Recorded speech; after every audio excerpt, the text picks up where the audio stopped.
Hey guys, আসসালামু আলাইকুম, this is Peachy from Peachy's art. আজকে আমি একটি পানিতে পড়া চেরি ড্র করবো, সেই সাথে এটা হচ্ছে আমার আজকের লুক। আমি আমার লুকটা খুব ফর্মাল রাখার চেষ্টা করেছি। তো কথা না বলে ভিডিও শুরু। পেন্টিংটা আমি শুরু করেছি একদম বেসিক থেকে। প্রথমেই আমি রেড কালার দিয়ে একটি সার্কেল করে নিয়েছি, আর এই সার্কেলটা আমি খুব সামান্য রঙের সাথে পানি মিশিয়ে করেছি যেন আমার পরে হাইলাইট করতে সুবিধা হয়। যেহেতু আমি এখানে একটি ওয়াটার স্প্ল্যাশ চেরি ড্র করছি, তাই এখানে অবশ্যই ওয়াটার বাবল ক্রিয়েট হবে।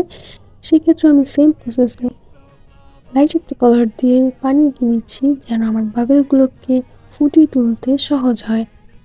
সেই সাথে আরেকটা কথা জানিয়ে দিচ্ছি, এটা কোনো ক্যানভাস প্যাড কিংবা পেন্টিং বুক নয়, আমি একটি নর্মাল প্যাড করার চেষ্টা করেছি। আমার অলমোস্ট ওয়াটার শেড দেওয়া ডান। এখন আমি রিফ্লেকশন বোঝাতে নিচে একটি হাফ সার্কেল এঁকে নিচ্ছি। এখন চলে যাব আমরা সেকেন্ড স্টেপে।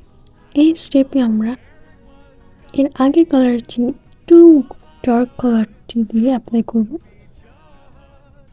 অ্যান্ড দেন এটা হচ্ছে চেইন ড্রয়ের থার্ড স্টেপ, যেক্ষেত্রে আমি চেইনটার রিয়েল কালারটা ফুটিয়ে তোলার জন্য রেড কালারের সাথে সামান্য পরিমাণে ব্ল্যাক কালার ইউজ করেছি যেন এটা খুব বেশি ডার্ক দেখায়।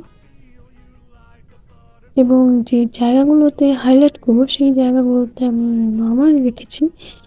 সেম প্রসেসটা আমি পানির ক্ষেত্রে ইউজ করছি, তবে আমি এখানে পুরোপুরি ব্ল্যাকটা ইউজ করছি না। ব্ল্যাকের সাথে সামান্য পরিমাণে হোয়াইট মিক্স করে আমি সিলভার কালারের একটা শেড নিয়ে এসেছি, যে শেডটা দিয়ে আমি সম্পূর্ণ পানির বাবেলগুলোকে এঁকে নিচ্ছি।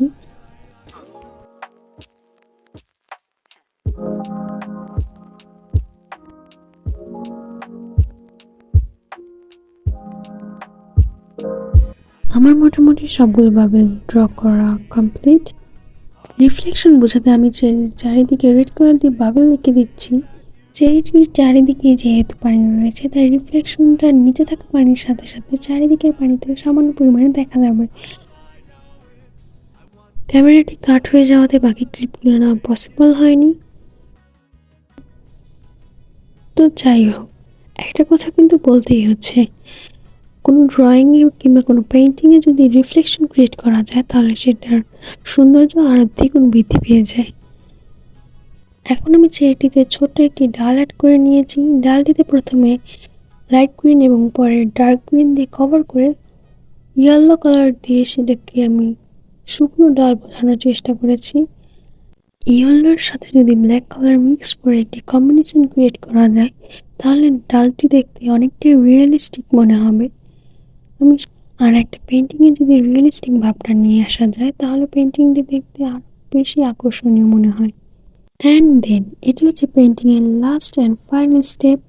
আমার কাছে এই স্টেপটি খুবই স্যাটিসফাইড লাগে, কেননা এই স্টেপের পর পেন্টিংয়ের ফুল লুক চেঞ্জ হয়ে যায়। এখন আমি হোয়াইট কালার দিয়ে চেরি এবং ওয়াটার দুটোতেই হাইলাইট করে নিচ্ছি, সেই সাথে ছোটো ছোটো কিছু বাবেল অ্যাড করে নিয়েছি। অ্যান্ড আমার আজকের লুকটি এই পেন্টিংয়ের শ্যুটের জন্যই। আমি ভিডিও শেষে ছবিগুলো অ্যাড করে দেব। Hope you all enjoy this video. Thanks for the watching. আল্লাহ হাফেজ।